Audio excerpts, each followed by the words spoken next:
குறைந்த விலை நிறைந்த தரம் தங்கள் தேவைகள் அனைத்தும் ஒரே இடத்தில் ஜெயச்சந்திரன். பழைய நகையை கொடுத்து பை டு 11 monthsல அதே அடைக்கு புது நகையை எடுத்துக்கோங்க. எக்ஸ்ட்ராவா ₹1 தர வேண்டாம். Magic old gold exchange. பாஜகவில் நடக்கிற பஞ்சாயத்து பட்டவர்த்தனமா வெளியில வந்திருக்கு. குறிப்பா பாஜக முன்னாள் மாநில தலைவர் ஆட்டை கடிச்சு மாட்டை கடிச்சு கடைசியா அவங்களே கடிச்சிட்டாரு அப்படிங்கிற மாதிரி மத்திய அமைச்சருக்கும் இவருக்குமான பிரச்சனைங்கிறது பெரிய அளவில் பேசப்படுது. அதன் நீட்சியாக இன்னைக்கு டெல்லியில நடக்கக்கூடிய ஆலோசனை கூட்டத்திலேயே இவர் பங்கேற்கல அல்லது புறக்கணிக்கப்பட்டிருக்கார் அப்படிங்கிற மாதிரி சொல்லப்படுது. அதற்கான காரணங்கள் அவரும் சொல்லியிருக்காரு.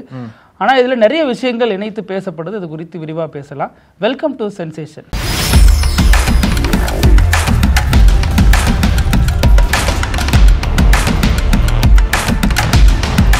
வணக்கம் பிருத்திவி. வணக்கம் அழகு.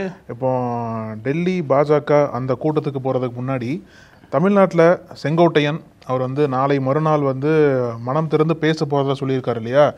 என்ன பேச போகிறாரு, யார் கூட சேர போகிறாரு, என்ன முடிவெடுக்க போகிறாரு, யாரெல்லாம் பின்னாடி நிற்கிறாங்க அப்படின்னு சொல்லிட்டு இன்னும் அடுத்த 2 நாட்களுக்கு இதுதான் அதிமுகக்குள்ளே பெரிய கேள்வியாக இருக்கும். அதற்கு ஆதரவளிக்கிற விதமாக பல நிர்வாகிகளும் செங்கோட்டையன் பண்ண நிற்கிறதா தெரியுது. முன்னாள் எம்பியில் ஆரம்பிச்சு இப்போ சிட்டிங் எம்எல்ஏ வரைக்கும் அதிமுக வச்சிருந்தாலும் செங்கோட்டையன் பண்ண நிற்கிறாங்க. யாரு முன்னாள் எம்பி ஒருத்தர், இப்போ இருக்கிற சிட்டிங் எம்எல்ஏ ஒருத்தர். ஆமாம், அந்த பகுதியில் அவங்க மெயினாக இருக்காங்க இல்லையா? அது மட்டும் இல்லாமல் ஒன்றிய செயலர்கள்லாம் செங்கோட்டையனுக்கு ஆதரவாக நிற்கிறாங்க. இப்போ ஒரு ஒரு செய்தி கசிய விடப்பட்டிருக்கு. என்னன்னா, செங்கோட்டையன் சசிகலாவை ரகசியமாக சந்திச்சிருக்காரு. சசிகலாவோட சந்திப்பு நடந்ததுக்கு அப்புறம் தான் இந்த முடிவு எடுத்திருக்காரு.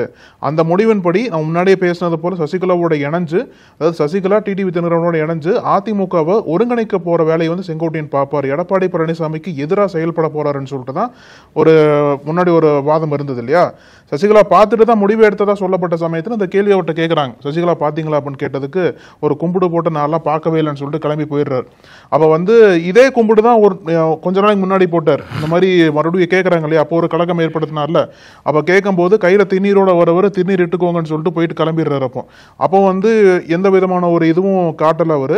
அதே மாதிரி தான் இப்பவும் எந்த விதமான பதிலும் கொடுக்காம கொஞ்சம் எஸ்கேப் ஆகி போயிருக்காருன்னு தான் சொல்லணும். எல்லாம் 5ஆம் தேதி ஆபீஸுக்கு வாங்க, அங்க உங்கள்ட்ட ஃபுல்லா பேசுறேன்னு சொல்லிட்டு போயிருக்காரு. அதனால இது வரைக்கும் அவரோட திட்டம் என்ன அப்படின்றது அவங்களோட ஆதரவாளர்களுக்கு பெருசா தெரியல. இன்னும் இல்ல, இப்ப சசிகலாவோட பேசி மட்டும் என்ன ஆயிட போகுது? இப்ப எதுக்கு பேசுறாரு? ஏன்னா அவங்களே பவர்லெஸ்ஸா தான் உட்காந்துருக்காங்க. இப்ப அவங்க கூட பேசினா இப்ப என்ன மாற்றம் நடந்துரும் அப்படிங்கிறது ஒரு கேள்விக்குறி தானே. ஏன்னா தொடர்ந்து அதிமுகவால் புறக்கணிக்கப்பட்டு எல்லாருமே வெளியில தான் அமர வைக்கப்பட்டிருக்காங்க. சசிகலாவாக இருக்கட்டும், டிடிவியாக இருக்கட்டும், ஓபிஎஸ்ஸாக இருக்கட்டும், எல்லாரும் வெளில தான் இருக்காங்க. அதை பார்த்து செங்கோட்டையன் அந்த ரூட்டை தேர்ந்தெடுப்பாரா, தேர்ந்தெடுத்தா அது சரியான பாதையை நோக்கி நகருமா அப்படிங்கிறதெல்லாம் கேள்விக்குறி தான். இதில் இப்போ செங்கோட்டையன் ஒரு பக்கம் இப்படி வாழ் சுழற்றிட்டு இருக்கிறப்ப எடப்பாடி பழனிசாமி நேற்று என்ன சொன்னாருன்னா, நேற்று மதியானம் இவர் செங்கோட்டையன் இந்த மாதிரி இப்போ செப்டம்பர் 5ஆம் தேதி பேசுறதா சொல்லியிருக்காரு, இது குறித்து உங்களது கருத்து என்ன அப்படின்னு செய்தியாளர்கள் கேட்டப்ப எடப்பாடி பழனிசாமி அதை இப்போ சொல்லலை, மத்தியானம் சொல்றேன்னு இவரும் ஒரு டீசர் விட்டு வெயிட் பண்ணாரு. இவர் ஏங்க டீசர் விடுறாரு, டக்குன்னு ஓப்பனா சொல்ல வேண்டியதானே அப்படின்னா, அப்போ ஏதோ அவருக்கு தெரிஞ்சிருக்கு செங்கோட்டையன் என்ன சொல்ல போறாரு தெரிஞ்சதுனாலதான் நான் நேற்று அவர் சொன்னாரு நான் இன்று மாலை பேசுறேன் அப்படின்னு. ஆனா மாலையில எல்லாரும் ஆர்வத்தோட வெயிட் பண்ணப்ப அதை பத்தி பேசவே இல்லை, அவர் கடந்து போயிட்டார் பிரச்சார பயணத்துல. சோ அதற்கு என்ன திட்டம் அப்படின்னு கேட்டா, எடப்பாடி பழனிசாமி நம்மளா ஏன் முதல்ல வாய விடணும், ஃபர்ஸ்ட் அவர் சொல்லட்டும், அதுக்கப்புறம் நம்ம கவுண்டர் அட்டாக் பண்ணலாம் அப்படிங்கிற ஒரு அடுத்த கட்ட மோடுக்கு போயிட்டாரு அப்படின்னு சொல்லப்படுது. இப்ப அதிமுகவுக்குள்ள இப்படி பஞ்சாயத்து போயிட்டு இருந்தாலும் இதெல்லாம் என்ன ஒண்ணுமே பண்ணாதப்பா அப்படின்னு எடப்பாடி பழனிசாமியினுடைய மைண்ட் வாய்ஸாகவும் ரொம்ப உறுதியாகவும் இருக்கு. அவரோட தான் கட்சி அதிகாரம் என்பது இருக்கு. கட்சி சின்னம் முத கொண்டு தேர்தல் ஆணையம் ஃபுல்லா எடப்பாடி பின்னாடி நிக்கிறாங்க இல்லையா?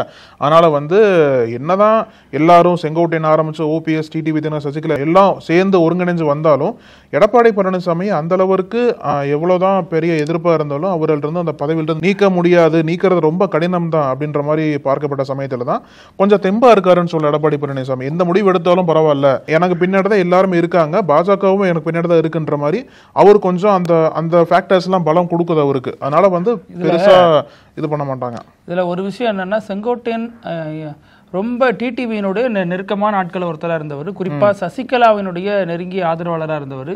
இன்னும் சொல்ல போனா சசிகலா கணவரோட நெருங்கிய தொடர்புல இருந்தவர் தான் செங்கோட்டையன் அந்த காலத்திலிருந்து. அதனாலதான் ஜெயலலிதா தலைமையிலான ஆட்சியின் போதும் கட்சி தலைமையின் போதும் இவருக்கு முக்கிய இடங்கள் கொடுக்கப்பட்டது. சோ அதன் நீட்சியாகவும் இதை பொருத்தி பேசுறாங்க.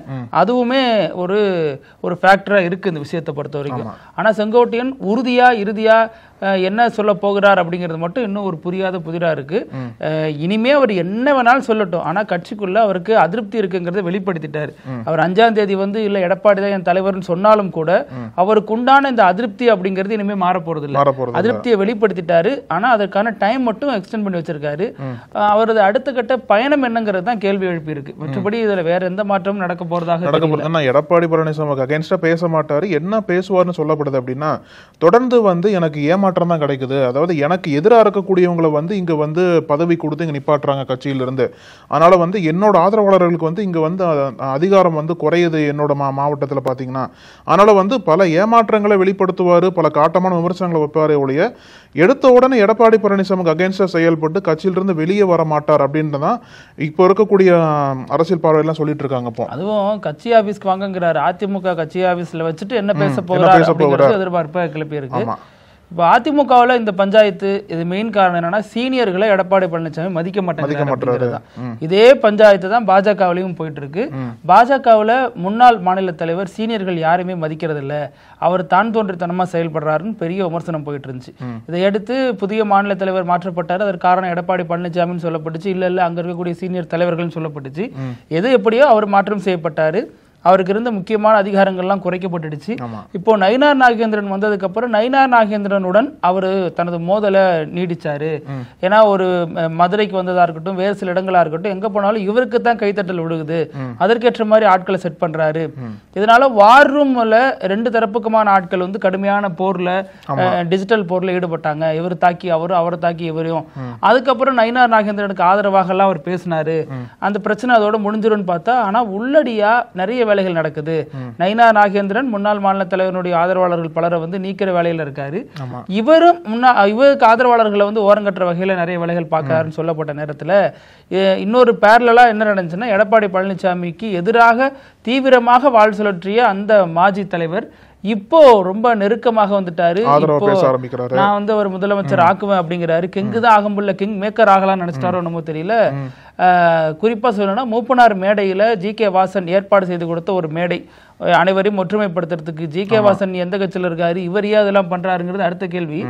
ஆனா அந்த மேடையில ஒரு வாய்ப்பு உருவாக்கி கொடுத்தாரு. அதுல எடப்பாடி பழனிசாமியும் முன்னாள் மாநில தலைவரும் அருகருகே அமர்ந்து நட்பு பாராட்டாங்க. சகோதரனாரு, நான் ஜெயிக்க வச்சே தீர்வேன் அப்படின்னாரு. ஆனாலும் உள்ளுக்குள்ள ஒரு பகை கனன்றுகிட்டே இருக்கு அப்படின்னு சொல்லப்படுச்சு. அந்த விழாவில் சிறப்பு அழைப்பாளரா வந்தது மத்திய அமைச்சர் நிர்மலா சீதாராமன். அவங்க இதற்கு முன்னாடி இந்த விழாக்கு வரதுக்கு முன்னாடியே தனியார் ஹோட்டல்ல தங்கியிருந்தாங்க. அப்புறம் அவங்களுக்கு வந்து பிரேக்ஃபாஸ்ட் விருந்து ஒன்று வச்சிருக்காங்க. அதுல நிறைய பேர் கலந்துக்கிட்டாங்க. அவங்களுக்கு வேண்டியப்பட்டவங்க, பாஜக இருக்க தலைவர்கள் எல்லாம் கலந்துக்கிட்டாங்க. ஆனா அதுல முன்னாள் மாநில தலைவர் கலந்துக்கல. அது மாதிரி சனிக்கிழமை பாஜக நிர்வாகிகளுடன் ஒரு ஆலோசனை கூட்டத்தை போடுறாங்க. அதுலயுமே இவர் வந்து கலந்துக்கல. இத்தனைக்கு சென்னையில தான் இருந்தாரு. சோ அப்ப என்ன பிரச்சனை அப்படின்னு விசாரிச்சா, நிர்மலா சீதாராமன் மிக கடுமையா இவரை சாடி இருக்காங்க. பேர் சொல்லாம கடுமையா சாடி இருக்காங்க. என்ன அப்படின்னா, ஏதோ கடந்த லோக்சபா தேர்தலில் 5-10 சீட்லாம் ஜெயிச்சிருவோம், 25 வரைக்கும் ஜெயிப்போம் அப்படின்லாம் சொன்னீங்க. ஆனா ஏன் ஜெயிக்க முடியல, அதுக்கு கூட்டணி இல்ல, அதுதான் காரணம். இப்போ இது வந்து யாருடைய தோல்வி அப்படிங்கிற மாதிரிலாம் நிறைய பேசியிருக்காங்க. அப்போ அனுசரிச்சு போயிருக்கணும். நம்ம இந்த மாதிரி பண்ணதுனால நமக்கு தான் லாஸ். சிலர் வந்து உட்கட்சியில மோதல்லாம் வேலை பார்க்கறாங்க, சிலர் வந்து இந்த தேவையில்லாத வேலைகள்லாம் பார்க்காதீங்க அப்படிங்கிற மாதிரி இவர் பேரை சொல்லாமலே அவரை கடுமையா கண்டிச்சிருக்காங்க. அது மட்டும் இல்லாம அந்த அன்னபூர்ணா ஹோட்டல் இஷ்யூ வந்தப்ப என்கிட்ட அந்த ஹோட்டல் முதலாளி மன்னிப்புலாம் கேட்டாரு.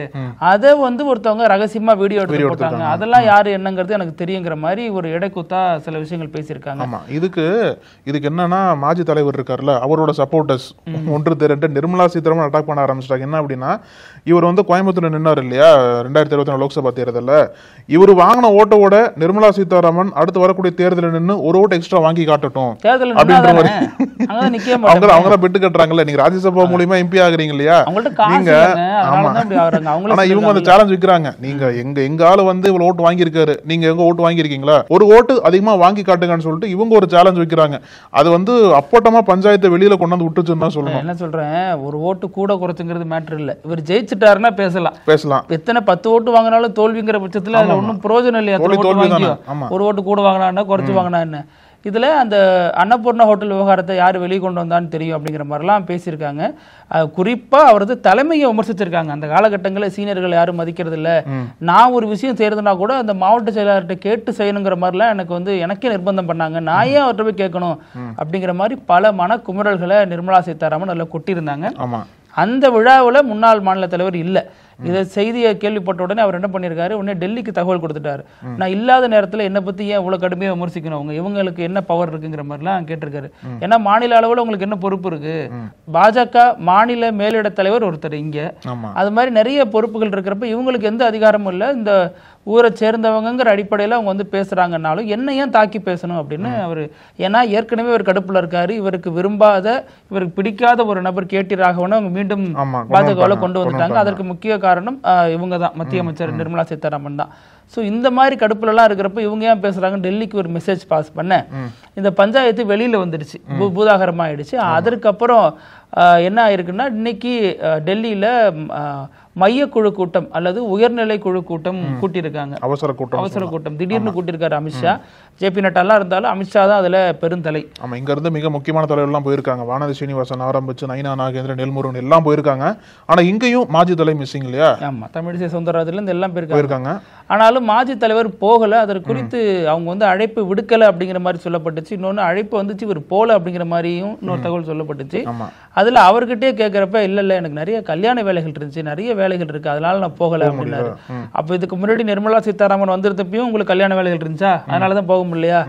கட்சி பணி முக்கியமா அல்லது மற்ற உங்களை ப்ரமோட் பண்ணிக்கிற பணி முக்கியமாங்கிற கேள்வியும் எழுது. அதுவும் அமித்ஷா கூட்டத்துக்கே நீங்க போகல அப்படின்னா அப்ப வந்து என்ன இதுல பண்றீங்கன்னு அப்ப அத்தனை பேருக்கு வேலை இல்லையா, அத்தனை பேருக்கு தொகுதியில செல்வாக்கு எல்லாம் போறாங்கன்னு சொல்றீங்களா, அவங்களுக்கு எல்லாம் கல்யாண நிகழ்ச்சிகள் இல்லையா அப்படிங்கிற கேள்வியும் இதுல எழத்தானே செய்யும். ஆமா, அப்படி பார்க்கும்போது இன்னைக்கு மிக முக்கியமான பல முடிவுகள் எடுக்க போறதா தகவல் வந்திருக்கு. குறிப்பா கட்சிக்குள்ள இருக்கக்கூடிய அந்த குழப்பங்கள் மோதல்கள்லாம் இருக்கு இல்லையா, அதெல்லாம் வந்து ஃபர்ஸ்ட் முடிவுக்கு கொண்டு வாங்கன்னு சொல்லிட்டு அமித்ஷா வந்து உத்தரவு போட்டுக்கிறதாவும், ஏன்னா முடிவுக்கு கொண்டு வந்தா மட்டும் தான் தேர்தலை ஜெயிக்க முடியும், தேர்தலை போட்டி போட முடியும்னு சொல்லிருக்காங்க. அது மட்டும் இல்லாம இந்த பாஜக அதிமுக கூட்டணி கணக்குல எத்தனை இடங்கள் போட்டி போடுறதுன்னு பாஜக தலைமை வந்து பேசிட்டு இருக்காங்க. இப்போ இதுல முக்கியமான விஷயம் என்ன அப்படின்னா, முன்னாடியே ஒரு நிகழ்ச்சி நம்ம பேசணும், அடுத்து நடக்கக்கூடிய சட்டமன்ற தேர்தலில் பாஜகவோட தமிழக மாஜி தலைவர் போட்டி போட மாட்டாருன்னு சொல்லிட்டு பேசணும் இல்லையா, அதே தான் இப்பவும் சொல்லியிருக்காங்க. போல அமித்ஷாவே சொல்றதா சொல்றாங்க, அவருக்கு வந்து சீட்டு கிடைக்காது, அவர் வந்து அடுத்து வரக்கூடிய தேர்தலில் போட்டி போட மாட்டாரு, கட்சி தலைமை முடிவெடுத்துச்சுன்ற மாதிரி ஒரு முடிவு சொல்றாங்க.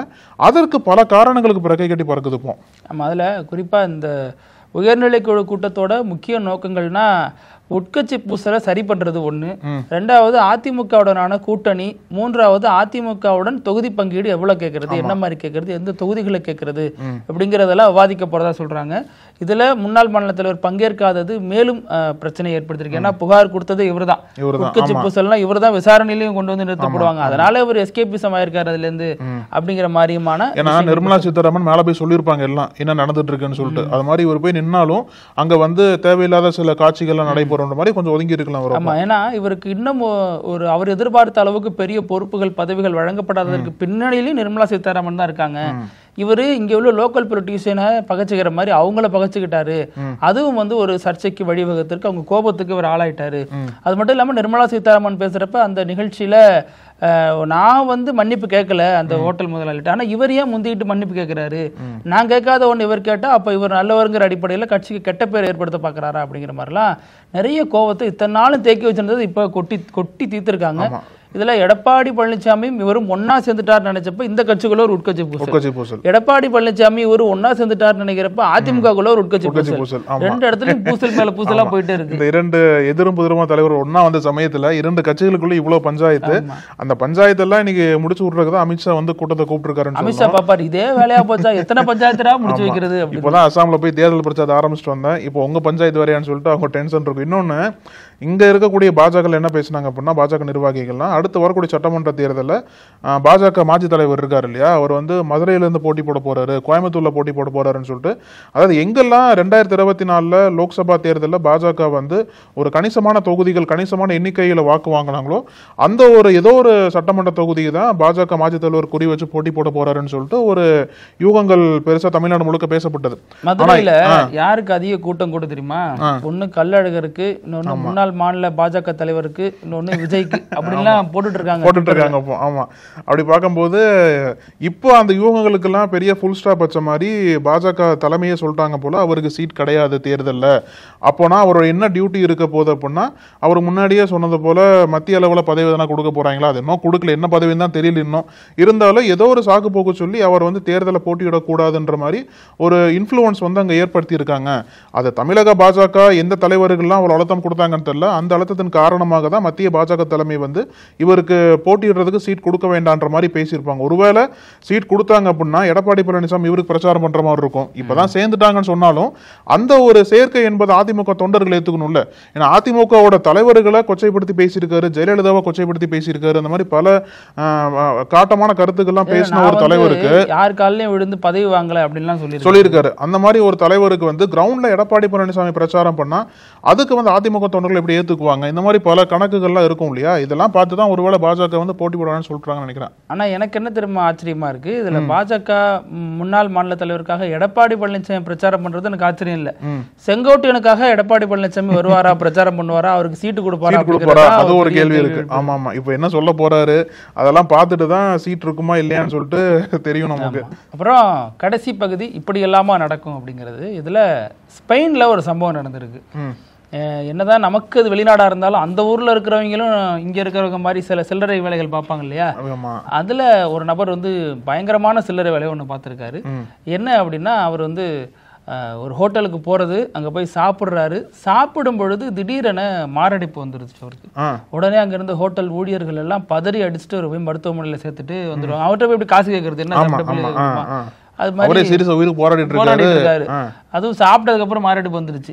அதுக்கப்புறம் அது மாதிரி அந்த ஏரியாவில் இருக்கிற வெவ்வேறு ஹோட்டலுக்கு போறது, வெவ்வேறு டைம்ல போறது, இது மாதிரி 20 முறை பண்ணிருக்காரு. 20வது முறை தான் கண்டுபிடிச்சிருக்காரு. அந்த ஹோட்டல்காரங்கெல்லாம் எங்கெங்கெல்லாம் போறானோ ரூட்டு போடு, ஆள் போடுன்னு தேடி இருக்காங்க. தேடி பார்த்தா தெரிஞ்சிருக்கு தலைவன் இதே வேலையா தான் அலைஞ்சிட்டு இருந்திருக்கான். வடிவேல் ஒரு படத்துல சொல்லுவார்ல, என்னடா பாக்குற தூக்கிட்டு போடாம வரல பரிசு, அந்த மாதிரி இவங்க ஒரு புது ட்ரிக்ஸோட ஆரம்பிச்சுட்டு காசு கட்ட வேண்டாம், அதுக்கு பதிலா மாரடைப்பு நடிச்சிடலான்னு சொல்லி நடிச்சிருக்காரு போல. ஐடாஸ் அவர் பேரு. இவரு இதே வேலையா தான் இருந்திருக்காரு. அதனால இப்ப அந்த பகுதி மக்கள்லாம் யாருப்பா இவர், இது நல்ல ட்ரிக்காவும் இருக்கு அப்படிங்கிற மாதிரி எல்லாம் யோசிக்க, நல்ல ட்ரிக்கா இருக்கு, உண்மையிலேயே சாப்பிட்டு மாரடைப்பு வந்தா அங்க இருக்கவங்க எப்படி எடுத்துக்குவாங்க? உண்மையான மாரடைப்பு வந்தா கூட உங்களுக்கு ஏமாத்துறாங்களான்னு சொல்லிட்டு பில்லு கொடுத்துட்டு மாரடைப்பு போங்க சார் அப்படிம்பாங்க போல. இதே மாதிரி நாளைக்கும் பல செய்திகளோட சந்திக்கலாம். அழகு, நன்றி. தொடர்ந்து பேசலாம். பத்தி நன்றி. நக்கீரன் டிவிக்கு சப்ஸ்கிரைப் செய்யுங்கள். உங்கள் ஆதரவே எங்கள் பலம். ஆசிரியர்களுக்கு நண்பனாகவும் மாணவர்களுக்கு ஆசானாகவும் திகழும் தேர்வு வழிகாட்டி.